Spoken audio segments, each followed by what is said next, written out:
আমার খবর। সোনার গহনায় গল্প বলে যাওয়া ভরত জুয়েলার্স। ভরত জুয়েলার্স, গুণমানের অঙ্গীকার, শান্তিনিকেতন রোড, বোলপুর। সুরথেশ্বর শিব মন্দিরের গর্ভগৃহ খনন করতে গিয়ে মিলল প্রায় ১৫০০ বছর পুরনো উমা মহেশ্বর শিলামূর্তি। আগামীকাল শ্রাবণ মাসের প্রথম সোমবার, তার আগে আজ রবিবার মূর্তি প্রতিষ্ঠা করলেন মন্দির কমিটির সদস্যরা। রাজা সুরথের আমল বা তারও আগে থেকে এই শিব মন্দিরের অস্তিত্ব রয়েছে বলে বিশ্বাস করেন স্থানীয় মানুষ। তবে এবার যা ঘটল তাতে এই বিষয়টি স্পষ্ট যে এই মন্দির আরও অনেক প্রাচীন, রয়েছে ঐতিহাসিক গুরুত্ব।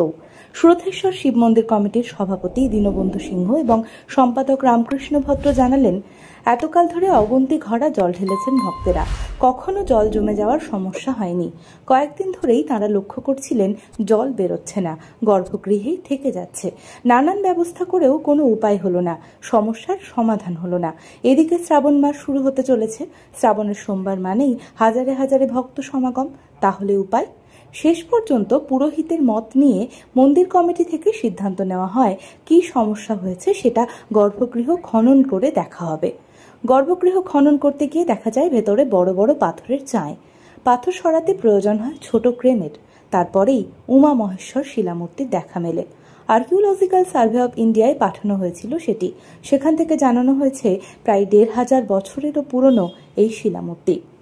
যাই হোক, এত বছর পরে এমন মূর্তির সন্ধান পাওয়া যাওয়ার ঘটনাকে দৈবিক বলেই মনে করছেন সাধারণ মানুষ। আমরা দীর্ঘদিন ধরে ছোট থেকে দেখেছিলাম মন্দিরের গৃহে যে একটা গৌরী পটের মতো ছিল, সেখানে মানুষ অসংখ্যবার জল ঢেলেছে, ঘড়া ঘড়া জল, হাজার হাজার ঘড়া জল, কিন্তু সেই এটা আমরা কখনো বন্ধ করতে পারিনি। জল মাটির নিচে চলে গেছে।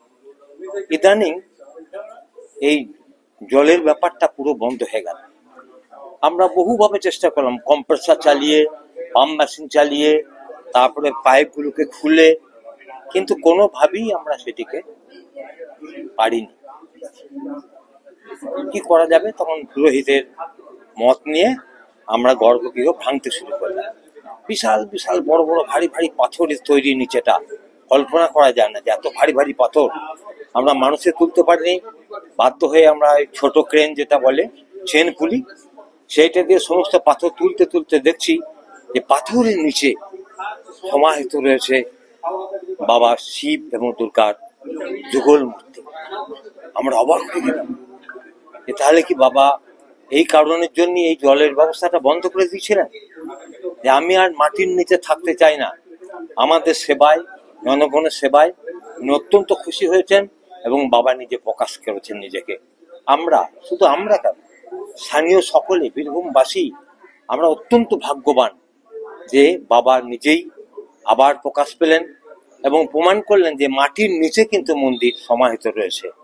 যে কারণেই হোক, যে কালা পাহাড়ের আমলের যে মন্দির ভাঙার যে আমরা গল্পগুলি জানি, সে আমলই হোক অথবা ভূমিকম্প, বা আমরা শুনেছি যে তখনকার অজয় নদী আমাদের এই মন্দিরের উত্তর দিকে বাহিত হতো, সেই নদীর প্রভাবেও হতে পারে মাটির নিচে এই মূর্তি ধ্বংস হয়ে গিয়েছিল।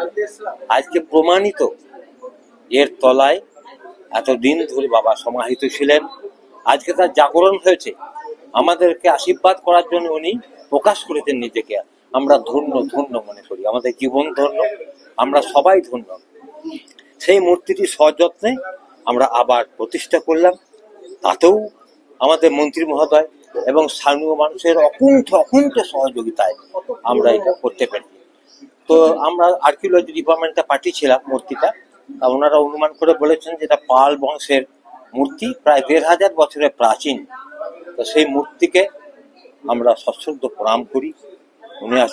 উনি আমাদেরকে আরো আরো আরো সমৃদ্ধ করার জন্য আমাদের সামনে উনি প্রকাশিত হয়েছেন, আমরা ধন্য। এদিন মূর্তি প্রতিষ্ঠা উপলক্ষে উপস্থিত ছিলেন রাজ্যের মন্ত্রী চন্দ্রনাথ সিংহ। তিনি জানালেন, এমন শুভ দিনে এলাকাবাসী তথা রাজ্যবাসীর শ্রীবৃদ্ধি কামনা করলেন তিনি। আমাদের সুরতেশ্বর মন্দির আমরা ছোট থেকেই দেখছি এবং শিবরাত্রির দিনে বোলপুরবাসীর অনেক মায়েরা বা আশেপাশে গ্রাম থেকে অনেক মায়েরা আসেন এবং সেখানে শিবের মাথায় জল ঢালতেন। তাই যে কোনো কারণই হোক, জলের যে পাইপলাইন জলটা যেদিকে নিষ্কাশন হতো হঠাৎ করে বন্ধ হয়ে গেছিল এবং যারা মন্দির কমিটি আছে তারা দেখলো যে জলটা কেন বন্ধ হচ্ছে, জলটা বন্ধ করার পরিষ্কার করার জন্য তারা গর্ভগৃহ যে খনন করে দেখা গেল একটা কূপ আছে এবং কূপের মধ্যে উমা মহেশ্বর বিরাজমান করছে। তো এই মূর্তি যখন মন্দির প্রতিষ্ঠা হয় তখনকার মূর্তি বলেই আমরা মনে করছি। নানা কারণে কালের নিতে, কারণ এই মন্দির একসময় যে রাজা সুরতের মন্দির বলেই আমরা জানি, এবং কালাপাহাড় যখন রাজা হন তিনি যখন চারিদিকে মন্দির ধ্বংস করছিলেন তখন এই মন্দিরেরও আঘাত পড়ে। তাই আমাদের মনে হচ্ছে যে তখনকার যারা পুরোহিত ছিলেন তারা হয়তো গর্ভগৃহে কুণ্ডুর মধ্যে উমা মহেশ্বরকে লুকিয়ে রেখেছিলেন। যাক, সেটা উনি আজকে প্রকাশ হবার জন্যেই, তো আমাদের যেটা মনে হচ্ছে প্রকাশ হবার জন্যেই জলের যে লাইনটা ছিল, জলটা যে নিষ্কাশন সেটা হঠাৎ করে এতদিন বন্ধ হয়নি, হঠাৎ করে বন্ধ হয়ে গেল। তাই ওনাকে পাওয়া গেছে এবং মন্দির কমিটি আজকে সেটা প্রতিষ্ঠা করলো। কেন কাল থেকে শ্রাবণ মাসের প্রথম সোমবার মানুষ আসবে জল ঢালতে, তাই আজকে সেটা ভালো দিনে, শুভ দিনে প্রতিষ্ঠা করা হলো। সেই প্রতিষ্ঠা উপলক্ষে আমি এলাম, উমা মহেশ্বরকে প্রণাম করলাম এবং এই এলাকাবাসী যাতে শান্তি হয়, যারা ভালো থাকে এবং রাজ্যবাসীও যাতে ভালো থাকে সে কামনা করি। সোনার গহনায় গল্প বলে যাওয়া ধরো জুয়েলার্স, অনুপম স্পর্শের ছোঁয়া, মায়ের স্নেহ কন্যার সাজ, প্রতিটি রত্নে ভরো জুয়েলার্স।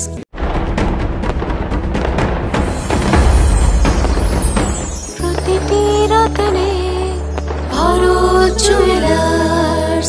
ভরত জুয়েলার্স, গুণমানের অঙ্গীকার, শান্তিনিকেতন রোড, বোলপুর। দেখতে চোখ রাখুন আমাদের ফেসবুক ও ইউটিউব চ্যানেলে।